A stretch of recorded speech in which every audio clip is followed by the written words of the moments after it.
ये कहानी एक ऐसे किलर की है जो आंधी की तरह आकर अपना काम कर चला जाता था। उसने अपने जाल हर जगह बिछा रखे थे। कुछ लोगों का मानना था कि वो बलि देता है, इंसानों की बलि। चलिए कहानी शुरू करते हैं। एक बड़ी सी अपार्टमेंट बिल्डिंग में यह है माहिर चोर रिची। आगे गुस्से में मुंह फुलाए खड़ा आदमी पीटर है, जिसके पीछे जूरी खड़ा था। तीनों जहां से एक कीमती क्रॉस चोरी करके लिफ्ट से जा रहे थे, लेकिन लिफ्ट में धीरे धीरे और लोग भी आ जाते हैं। फिर अचानक लिफ्ट में कोई खराबी आती है और लिफ्ट रुक जाती है। लिफ्ट में मौजूद गार्ड वायरलेस ऑन करता ही है कि तभी दूसरी तरफ से आवाज आती है। बिल्डिंग में एक चोरी हुई है और चोरों ने एक औरत को गोली मारकर मार दिया है। ये सुन गार्ड जूरी की तरफ देखता है, जिसके कपड़ों पर खून लगा था। जूरी उसने किया। जूरी का इशारा अपनी तरफ देख पीटर गन निकाल लेता है। अब अचानक लिफ्ट खुलती है और एक लड़का बाहर की तरफ भागता है।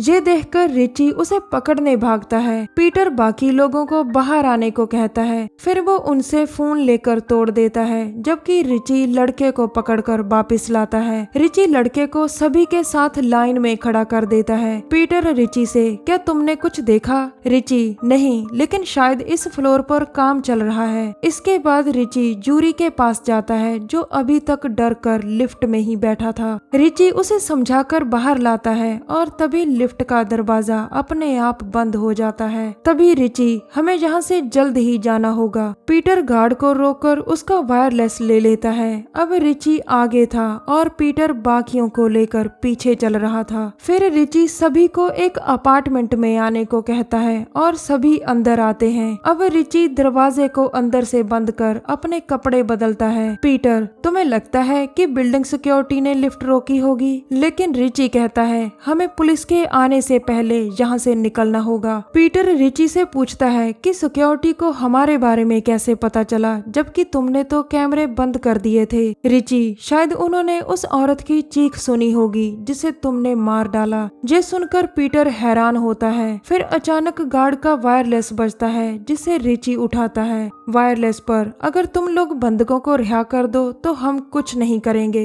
ये सुनकर रिची कहता है कि मैं तुम लोगों पर यकीन नहीं कर सकता। मैं अभी के लिए सिर्फ एक बंधक को छोड़ सकता हूँ। वायरलेस पर, ठीक है, उसे लिफ्ट के पास छोड़ दो। अब रिची और पीटर बंधकों के कमरे में आते हैं। पीटर, बाहर कौन जाना चाहता है? तभी वही लड़का हाथ उठाता है जो पहले भी भागने की कोशिश कर चुका था। रिची उसे अपने पास बुलाता है और उसे लेकर बाहर आता है, लेकिन पीटर कहता है कि इसे लिफ्ट तक मैं छोड़ आता हूँ। अब पीटर लड़के के साथ धीरे धीरे लिफ्ट की तरफ बढ़ रहा था। फिर वो लड़के को एलिवेटर के पास जाने को कहता है और खुद एक तरफ छुप जाता है। पीटर को डर था कि सिक्योरिटी या पुलिस लिफ्ट में हो सकती है। लिफ्ट खुलती है, जिसके अंदर कोई नहीं था। लड़का भी ये देख हैरान होता है कि तभी एक बड़ी सी कैंची आती है और लड़के का गला काट देती है। अब लिफ्ट फिर से अपने आप बंद हो जाती है। उधर कमरे में बंधक आपस में बातें कर रहे थे। लड़का कहता है, मैं डिमी हूँ, लड़की मैं आना,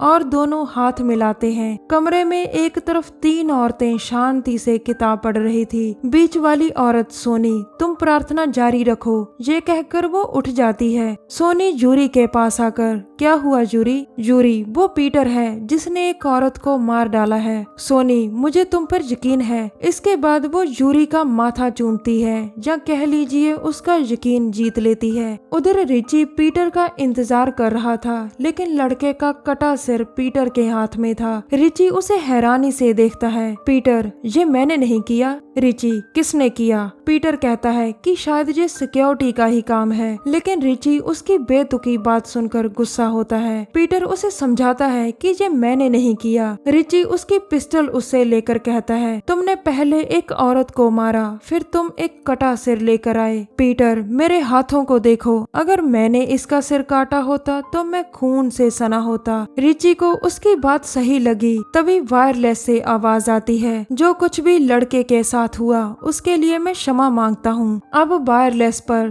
तुम अब एक और बंधक भेजो, लेकिन वो एक औरत होनी चाहिए। तुम्हारे पास सिर्फ 10 मिनट है। पीटर, इस बार तुम जाना। रिची, नहीं, कोई नहीं जाएगा, मैं जाकर चेक करता हूँ। ये कहकर वो चला जाता है और पीछे अकेला पीटर रह जाता है। पीटर वहीं पड़ा रिची का बैग खोल कर देखता है जिसमें कीमती क्रॉस था। क्रॉस को देखकर पीटर की आंखों में लालच आ जाता है। दूसरी तरफ लिफ्ट के पास बहुत खून बिखरा पड़ा था। रिची खून को देखकर उसके पीछे पीछे जाता है। अब रिची के सामने एक भयानक नजारा था। किसी ने लड़के का चेहरा उधेड़ रखा था। रिची आगे बढ़कर ध्यान से देखता है कि क्या ये असली है। उधर पीटर बंदूकों के कमरे में आता है जहाँ जूरी सोनी के साथ प्रार्थना कर रहा था। तभी रिची आकर पीटर से, हम मुसीबत में हैं। आना, तुमने लड़के के साथ क्या किया? पीटर हैरान होकर, क्या आना, क्या वो ठीक है? पीटर समझाने लगता है कि वो ठीक है, लेकिन आना की नजर एक चूहे पर पड़ती है जो लड़के का कटा सिर घसीट कर ले जा रहा था। डिमी भी ये नजारा देखकर डर जाता है। अब रिची और पीटर दूसरे कमरे में जाते हैं जबकि पीछे डिमी और आना कटा सिर देखकर सुन्न हो चुके थे। फिर रिची पीटर को लड़के का चेहरा दिखाता है जो एक फ्रेम में फिट था। रिची पीटर को कहता है कि इस फ्लोर पर पुलिस नहीं, कोई और है जो बहुत खतरनाक है। अब पीटर घबरा कर कमरे में आता है और जूरी को गन देता है। पीटर सभी बंधकों से, गुड बाय दोस्तों, हम चलते हैं। वो जूरी को भी चलने को कहता है। तभी रिची उसे रोककर समझाता है कि हम ऐसे नहीं जा सकते।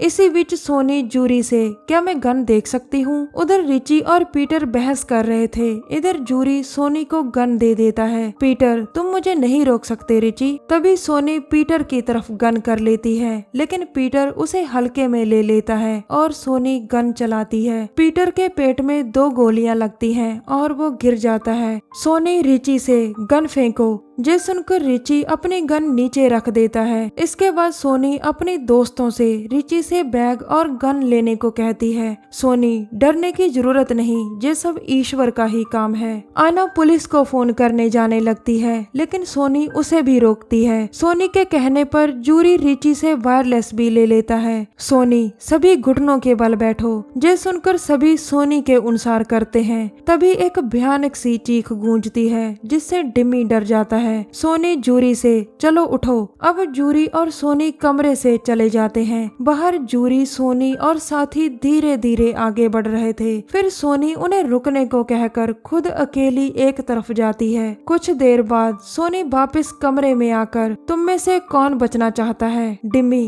तुम्हारी बात का क्या मतलब है? सोनी, चलो तुम उठो। ये सुनकर डिमी उठता है और सोनी फिर से दरवाजे को बाहर से बंद कर देती है। सोनी और साथी डिमी को लेकर बाहर आते हैं और उसे एक चेयर पर बिठा देते हैं। डिमी डर कर, रुको, तुम्हें ये नहीं करना चाहिए। सोनी, जूरी, इसे बांध दो। ये सुनकर जूरी उसे बांध देता है। दूसरी तरफ सोनी की एक दोस्त केट कमरे के बाहर नजर रख रही थी। आना उसे बातों में लगाकर दरवाजा खोलने को कहती है। केट आना की बात मानकर दरवाजा खोलने ही वाली थी कि तभी वहाँ आता है दरिंदा यानी किलर। वो वार करता है लेकिन दरवाजे का लॉक टूट जाता है और फिर रिची खुले दरवाजे के बाहर देखता है जहाँ कोई नहीं था। एक तरफ डिमी चेयर के साथ भागने की कोशिश कर रहा था और दूसरी तरफ रिची बाहर आकर अपनी गन और बैग उठाता है। उधर डिमी के पास कैट के पीछे किलर लगा था जो कैट के सिर को तोड़कर हंसने लगता है। फिर वो कैट को लेकर चला जाता है। अब रिची और साथी डिमी को आकर उठाते हैं। वो सभी इस फ्लोर से जाना चाहते थे लेकिन सभी दरवाजे बंद थे। तभी वहाँ सोनी आती है। रिची की गन खाली थी लेकिन सोनी की नहीं। सोनी गोली चलाती है लेकिन निशाना चूक जाता है, जिसके बाद सभी वहाँ से भाग जाते हैं। डिमी भागकर एक कमरे में आता है और डरकर दरवाजा बंद कर लेता है। कमरे में डिमी के सामने वायरलेस सेट पड़ा था। डिमी वायरलेस से मदद मांगता है तो दूसरी तरफ से उसे इंतजार करने को कहा जाता है। डिमी चेयर पर आराम से बैठता है कि तभी एक बड़ा सा ब्लेड निकलता है जिससे डिमी बाल बाल बचता है। कुछ देर बाद रिची और साथी बाहर जाने का रास्ता ढूंढ रहे थे कि उनके सामने डिमी आता है, वो भी बिना पैंट के। इसके बाद रिची और साथी एक कमरे में आते हैं। किलर के कमरे में में जहाँ बहुत से हथियार पड़े थे। गार्ड और डिमी कमरे में पड़ी फ्रिज खोलते हैं जिसके अंदर इंसानी अंग पड़े थे जो डिमी के ऊपर गिर जाते हैं। रिची दीवार पर लगी एक फोटो देखता है जिसमें सोनी थी। उधर सोनी, जूरी और हिना धीरे धीरे आगे बढ़ रहे थे। सोनी हिना को एक कमरे में इंतजार करने को कहकर जूरी के साथ आगे बढ़ती है। वो जूरी को एक कमरे में लेकर आती है जहाँ किलर सोनी की दोस्त कैट का पेट चीर रहा था। दरअसल जूरी दिमाग से कमजोर था। उसे लगता था कि सोनी ही उसके गुनाह माफ करवाएगी और उसे ईश्वर से मिलवाएगी। जूरी, क्या तुम ईश्वर हो? किलर कहता है, नहीं, मैं तो शैतान हूँ। ये सुनकर जूरी बाहर भागता है और किलर भी उसके पीछे था। जूरी आगे आगे था और किलर उसके पीछे पीछे। फिर किलर एक जगह रुककर दीवार में लगा लिवर दबाता है जिसके बाद जूरी के पैरों के नीचे कील निकल आते हैं। अब किलर जूरी के पास आता है और जूरी डरकर खुद ही कीलों पर गिरकर मर जाता है। किलर उसकी मौत देखकर जोर जोर से हंसता है।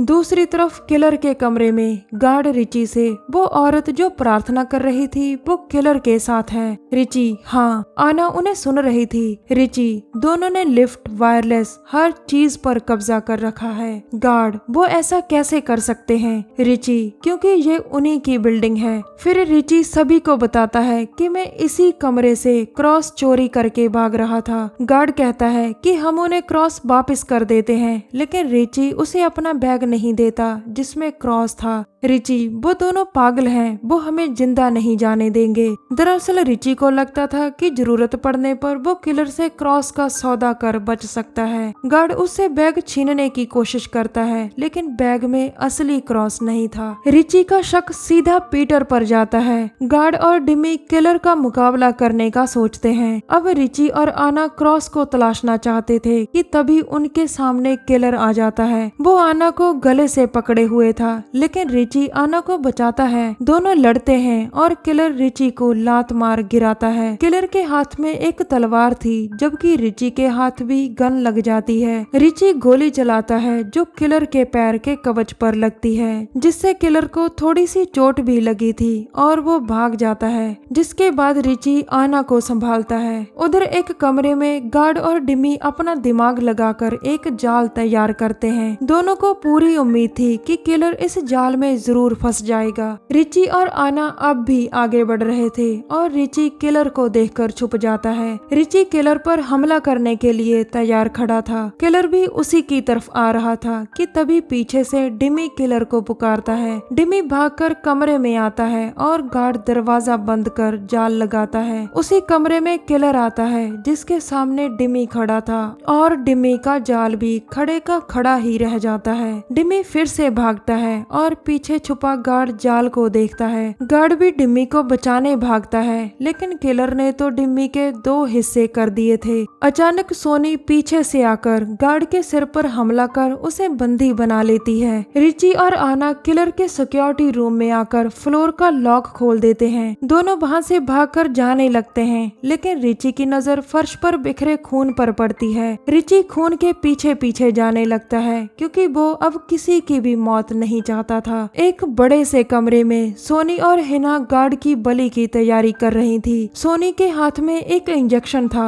गार्ड, ये किस लिए? सोनी, इंजेक्शन लगाते लगाते ये तुम्हारे चेहरे के मसल जाम कर देगा जिससे तुम्हें दर्द कम होगा। गार्ड उसे सुन रहा था। सोनी का ध्यान दूसरी तरफ देख गार्ड उस पर हमला करता है। हिना खुद डर चुकी थी। गार्ड जल्दी जल्दी आजाद होकर पास रखी गन उठाकर सोनी को बंधक बना लेता है और हिना से पैर खोलने को कहता है। अब गार्ड के हाथ में 2 गन थी, एक सोनी से और दूसरी हिना से छीनी हुई। सोनी अब बिल्कुल बेबस नजर आ रही थी। गार्ड दोनों को कहीं चलने को कहता है। कुछ देर बाद रिची और आना भी इसी कमरे में आते हैं जिनके सामने पीटर लहूलुहान हुआ पड़ा था। रिची उसके पास जाकर उसकी तलाशी लेकर क्रॉस ढूंढने लगता है लेकिन पीटर को होश आ जाता है और वो रिची के पेट पर तीखी चीज से वार कर आता है। पीटर उठकर अपनी गन उठा लेता है और जूरी के बारे में पूछता है। आना उसे बताती है कि किलर ने जूरी को मार दिया। उधर गार्ड सोनी और हिना को लेकर उसी कमरे में आता है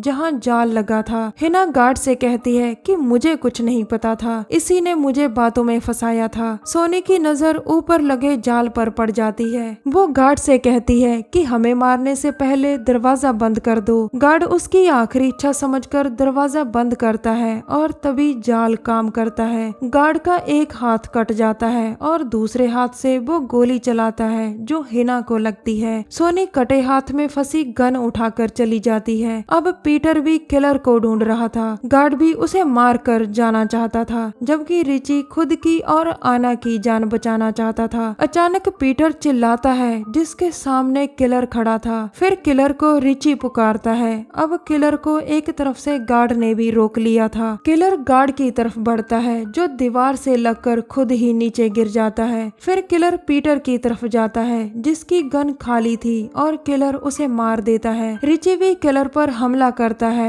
और दोनों लड़ने लग जाते हैं। इसी बीच रिची की नजर किलर के गले में पड़े क्रॉस पर पड़ती है जिसे वो छीन लेता है। किलर क्रॉस लेने रिची की तरफ बढ़ता है और तभी गार्ड कुछ सोचकर लिवर दबा देता है। अब किलर के पैर कीलों में फंस चुके थे। रिची और आना आगे बढ़ते हैं लेकिन किलर अपने पैर आजाद कर लेता है। रिची और आना लिफ्ट को ऑन कर भागने वाले थे कि तभी सोनी आना पर पीछे से हमला करती है। आना नीचे गिर जाती है जबकि सोनी के हाथ में गन थी। लिफ्ट की आवाज सुन सोनी उधर देखती है और तभी रिची उससे गन गिरा देता है। सोनी गुस्से में रिची का जख्म पकड़ लेती है। रिची तड़फ कर नीचे गिरता है और सोनी उसका गला दबाने लगती है। अब आना उठकर अपना निजी नाखून ब्लेड निकालती है और सोनी के गले में मारती है। आना रिची को संभाल ही रही थी कि तभी किलर वहां आ जाता है। अपनी बड़ी बहन सोनी की लाश देखकर वो बहुत जोर से चिल्लाता है। रिची के पास एक चूहा मरा पड़ा था जिसे वो अपने लाइटर से आग लगाकर किलर की तरफ फेंकता है और किलर के बड़े बालों में फंसकर उसे आग लग जाती है। आखिर में रिची और आना बिल्डिंग से जिंदा बाहर निकल आते हैं। दोस्तों, सोनी किलर की बड़ी बहन थी। दोनों अंधविश्वासी थे और दोनों का मानना था कि वो लोगों को ईश्वर के पास भेजते हैं, उन्हें मोक्ष दिलाते हैं। अंत में अंधविश्वास हमेशा ही खतरनाक होता है। इसकी वजह से कई बार लोग अपनी या दूसरों की जान जोखिम में डाल देते हैं। हमारी वीडियो देखने के लिए धन्यवाद। प्लीज हमारे चैनल को जरूर सब्सक्राइब करें।